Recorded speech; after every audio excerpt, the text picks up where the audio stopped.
ಹಕ್ಕಿಗೆ ಹಾರುವ ಆಸೆ, ಚುಕ್ಕಿಗೆ ಮಿನುಗುವ ಆಸೆ, ನವಿಲಿಗೆ ನರ್ತಿಸುವ ಆಸೆ, ಕೋಗಿಲಿಗೆ ಕೂಗಿ ಹಾಡುವ ಆಸೆ, ಚಕೋರಂಗೆ ಚಂದ್ರಮಣ ಬೆಳದಿಂಗಳ ಆಸೆ, ಭ್ರಮರಕ್ಕೆ ಹೂವಿನ ಆಸೆ. ಆದರೆ ಈ ಕಾಳಿಂಗನಿಗೆ ಆ ಶಾಂತ ಸಮಿತಿಯರ ಸೇಲದ ಆಸೆ.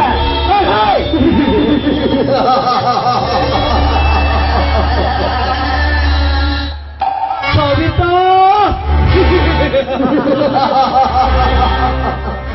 ನಿತ್ಯ ರಸ ಮಂಜರಿಯಲ್ಲಿ ನರ್ತಿಸುವ ನಿನ್ನ ಭರತನಾಟ್ಯವನ್ನು ನೋಡಿ ಹುಚ್ಚನಾಗಿ ಹೋಗಿದ್ದಾನೆ ಈ ಕಾಳಿಂಗ. ಆ ಕಲೆಗಾರ ಬ್ರಹ್ಮ ಅದಾವ ಮತ್ತಿನಲ್ಲಿ ಸತ್ಯ ಚಿತ್ರಿಸಿ ಕಳಿಸಿದ್ದಾನೆ ನಿನ್ನ ರೂಪವನ್ನು. ಆ ಕಡೆಗಣ್ಣಿನ ಕುಡಿ ಹುಪ್ಪಿನ ನೋಟಕ್ಕೆ, ಆ ನೀಟಾದ ನಿನ್ನ ಮೂಗು ಸ್ತನಗಳ ಮೈಮಾಟಕ್ಕೆ ನಾ ಮನಸೋತು ಹೋಗಿದ್ದೇನೆ. ಯಾವ ಅಮೃತ ಗಳಿಗೆಯಲ್ಲಿ ನೀ ದರಗಿಳಿದು ಬಂದೆಯೋ ರಂಬೆಯಾಗಿ ಸಕ್ಕರೆಯ ಗೊಂಬೆಯಂತೆ, ಎತ್ತ ಕಚ್ಚಿದರೂ ಸಿಹಿ ಇದ್ದಂತೆ ಆ ನಿನ್ನ ಸಿಹಿಯಾದ ತುಟಿ ಕಚ್ಚಿ ನನ್ನ ದಾಹ ತೀರಿಸಿಕೊಳ್ಳದಿದ್ದರೆ ನನ್ನ ಹೆಸರು ಕರಿ ಕಾಳಿಂಗನೇ ಅಲ್ಲ.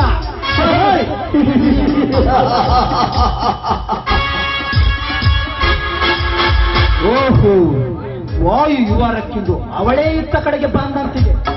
ಬಾರಲಿ ಬಾರಲಿ.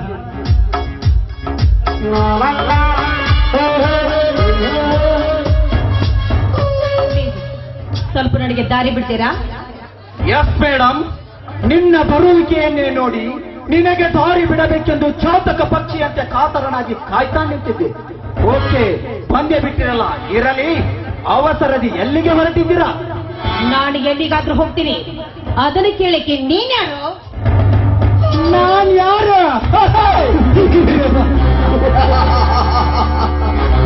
ಸವಿತಾ ಕೇಳು.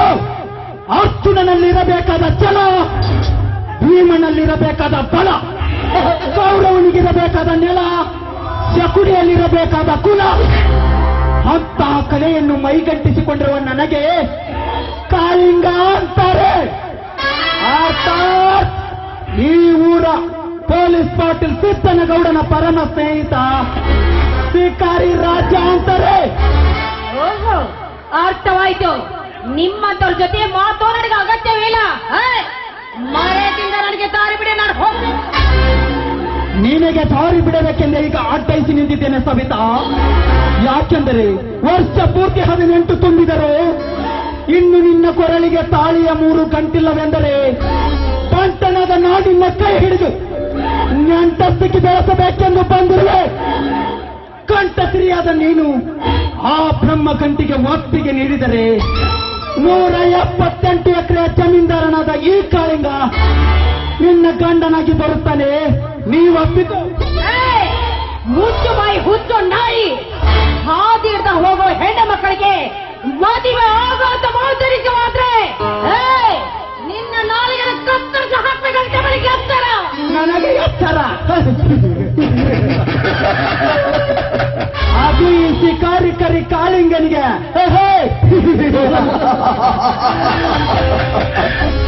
ಸಂತ ಕೊರಳಿಗೆ ಹಾವು ಸುತ್ತಿಕೊಂಡು ಹರನೇ ಒಂದು ಕ್ಷಣ ನಡುಗಿದಾಗ ಈ ಕಾಳಿಂಗನಿಗೆ ನೀನೆತ್ತಲದ ಹೆಣ್ಣು ಸವಿತಾ, ಸೀತ ಸಾವಿತ್ರಿ ಅಂತ ಗರತಿಯರ ಬಾಯಿ ಹೋದ ಈ ನೆಲದಲ್ಲಿ ಅಹಲ್ಯಾದೇವಿ ಅಂತವಳೆ ಗಂಡನ ಶಾಪಕ್ಕೆ ಕಲ್ಲಾಗಿ ಬಿದ್ದಿದ್ದು ನೀ ಜ್ಞಾಪಿಸಿಕೋ.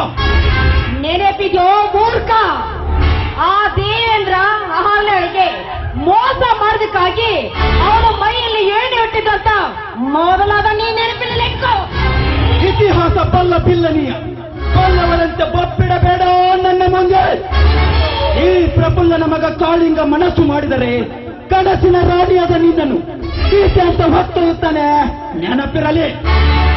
ಅದೇ ಸೀತೆಯನ್ನು ಹೊತ್ತೊಯ್ದ ರಾವಣ ತನ್ನ ತಲೆಯಲ್ಲಿ ಕಳೆದುಕೊಂಡ ಶ್ರೀರಾಮನ ಕೈಯಲ್ಲಿ.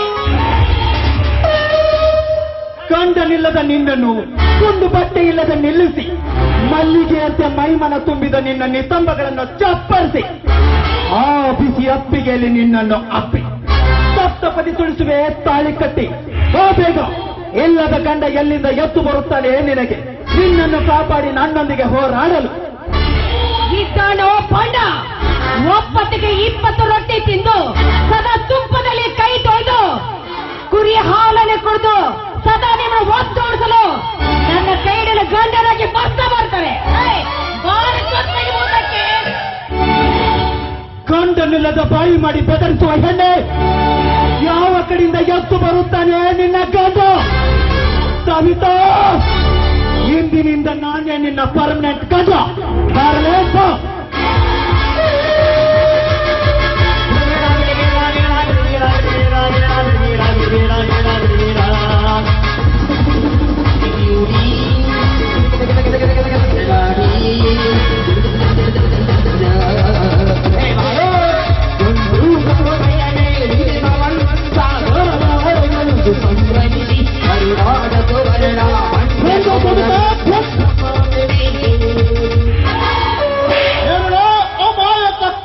ಅಮಾಯಕ ಹೆಣ್ಣಿನ ಮೇಲೆ ಕೈ ಎತ್ತಿದ ಮಗನೇ,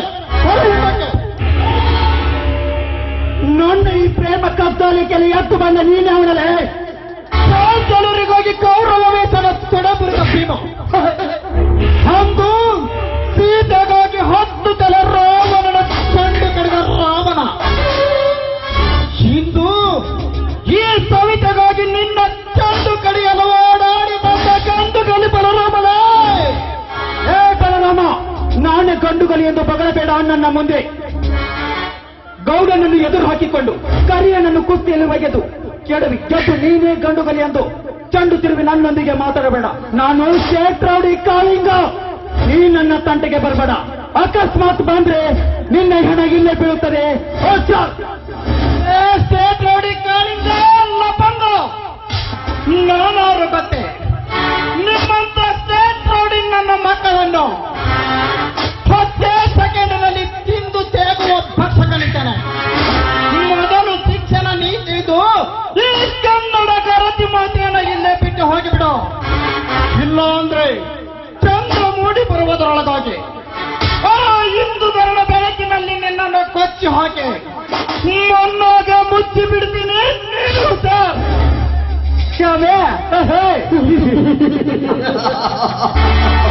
ಲೇ ಬಲರಾಮ, ಕ್ಷಮೆ ಎಂಬ ಈ ಕೆಟ್ಟ ಶಬ್ದ ನನ್ನ ಬಾಳಪುಟದಲ್ಲಿ ಹೇಗಿಲ್ಲ.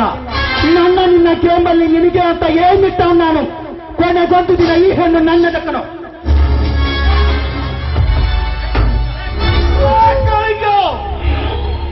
ಈ ಹೆಣ್ಣನ್ನು ನಿನ್ನ ಕೈಗೆ ಒಪ್ಪಿಸಿ ಹೋಗಲಿಕ್ಕೆ ನಾನೇನು ಹೇಳಿಕೊಡದಾಗ ಹುಟ್ಟಿಲ್ಲನೆ. ಕರಕ್ಕೆ ಕಂಕಣ ಕಟ್ಟೆ ರಣಕ್ಕೆ ವಿಳೇತಲೆ ಕೊಟ್ಟ ಒಂದು ಸಲ ಚಡ್ಡು ಬಾರಿಸಿ ನಿಂತಾರೆ. ಇಡೀ ರಣರಂಗವೇ ನಡಗಿ ಬಿಡುತ್ತೆ. ನಾವು ಕನ್ನಡಿಗರು, ವೀರ ಕನ್ನಡ ತಾಯಿಯ ಮಕ್ಕಳು. ನಮ್ಮ ಗುರುತು ಅರಿಸಿನ ಕುಂಕುಮ ಹೊತ್ತ ಬಾವುಟ.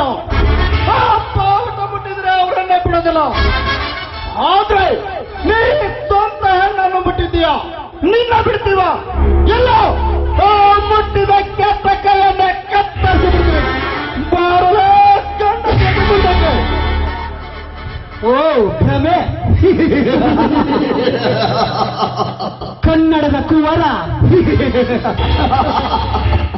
ಪರವಾಗಿಲ್ಲ ನಿನ್ನ ಕನ್ನಡದ ನುಡಿ. ಮೊಲಗಿದ ಘಟ ಸರ್ಪದ ಹೆಡೆ ತುಳಿದು ರೊಟ್ಟಿಗೆ ಬಿಸಿದ ಅಂದ ಮೇಲೆ ನಿನ್ನ ಗಂಡಸ್ತನಕ್ಕೆ ನನ್ನ ಪ್ರತಿ ಗಂಡಸ್ತನದ ಸವಾಲು. ಕವಿ ರಚಿಸುತ್ತಿರುವ ಈ ನಾಟಕದಲ್ಲಿ ಮುಂದಿನ ಪ್ರಯೋಗದಿಂದಲೇ ನಿಮ್ಮ ಮನೆತನವನ್ನು ಕಣ್ಣೀರಿನಲ್ಲಿ ಕೈತೊಯ್ಯುವಂತೆ ಮಾಡದೆ ಹೋದರೆ ನಾನು ಸೇರಿಟ್ಟ ಕಾಳಿಂಗ ಸರ್ಪಣೆ ಅಲ್ಲ. ಬಲರಾಮ್, ಎಲ್ಲ ಹಾವುಗಳು ತಲೆ ಎತ್ತವೆ, ಕಾಳಿಂಗ ಸರ್ಪ ಮಾತ್ರ ಹೆಡೆ ಎತ್ತುತ್ತದೆ.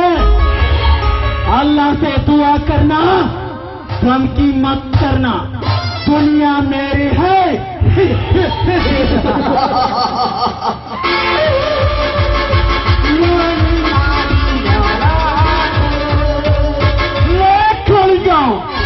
ಇದೇ ಕವಿ ರಚಿಸಿರುವ ಈ ನಾಟಕದಲ್ಲಿ ನಾನೇ ನಿಮ್ಮನ್ನು ಮುಗಿಸಿ ಕಾಳಿಂಗ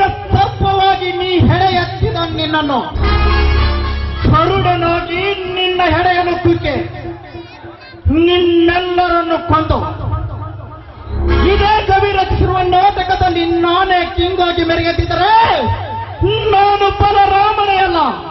ಹಾ ಸವಿತಾ, ಏನಿದು? ನೋಡಿ, ಸಮಯಕ್ಕೆ ಸರಿಯಾಗಿ ಬಂದು ನನ್ನ ಮಾನ ಪ್ರಾಣವನ್ನೇ ಕಾಪಾಡಿದ್ರ. ನೀವೇ ನನ್ನ ಬಾಲ್ಯ ದೇವರು. ಬೇಗ ನನ್ನ ಕೈ ಹಿಡಿದು ನಿಮ್ಮ ಸತಿನಾಗಿ ಮಾಡಿಕೊಡಿ ಅಂತ ನಿಮ್ಮ ಕಾಲಿಡಿದು ಬೇಡ್ಕೊಂಡು. ಹೇಳು ಸವಿತಾ, ಆ ಕಾರ್ಯ ಮೊದಲು ಮಾಡಿಬಿಡ್ತೀನಿ. ನಿಮ್ಮನ್ನ ನಮ್ಮಣ್ಣರಿಗೆ ತಿಳಿಸಿ ಆ ಕಾರ್ಯ ಮಾಡಿಬಿಡ್ತೀನಿ. ನಿಮ್ಮನ್ನ ನಮ್ಮಣ್ಣರಿಗೆ ತಿಳಿಸಿ ಆ ಕಾರ್ಯ ಮಾಡಿಬಿಡ್ತೀನಿ. ಮೊದಲು ನನ್ನನ್ನು ಗಾಂಧಾರವ ವಿವಾಹದ ರೀತಿಯಲ್ಲಿ ಸತಿಯೆಂದು ಸ್ವೀಕರಿಸುವ ಬಾರೇ ನನ್ನ ಚೆಲು. ಹಾಗಾದ್ರೆ ಈ ಸಂತೋಷಿಗೆ ನನ್ನೊಂದಿಗೆ ಹಾಡಿ ಕುಣಿಯಿರಲ್ಲ.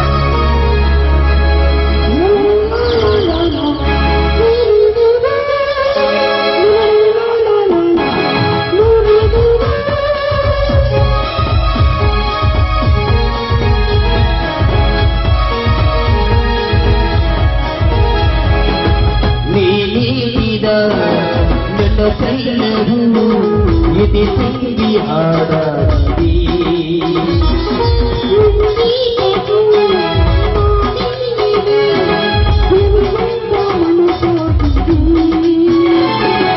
ಈ ಬಂಗಾರ ಬಹು ಬಂಗಾರ ಕಥೆಯೈದು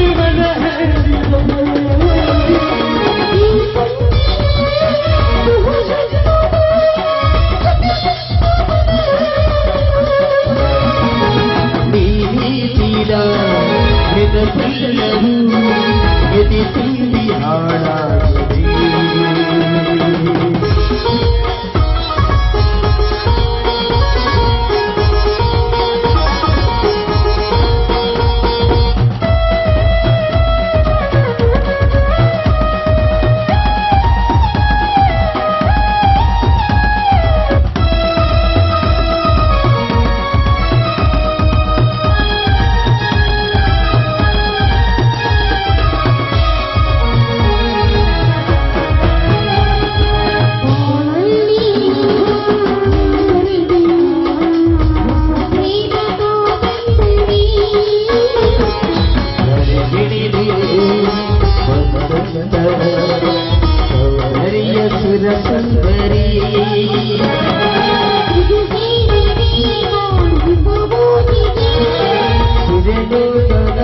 ಸುಜನಮಗಾಗಿದೆ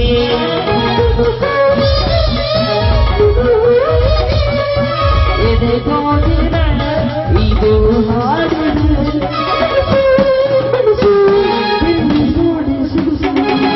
ಬೀಳಿದ ನಿನಗೆಲ್ಲರೂ ಎದೆ ತುಂಬಿ ಹಾಡಾಗಿದೆ.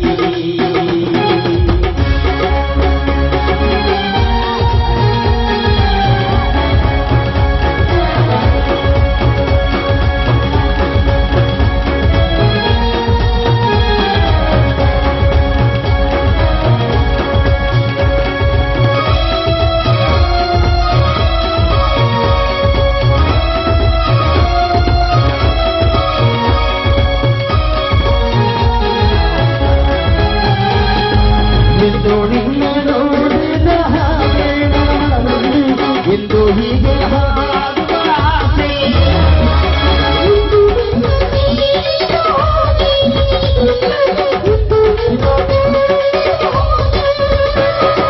ಅಂತರಾಳದಲ್ಲಿ ನೆನಪುನಗೆ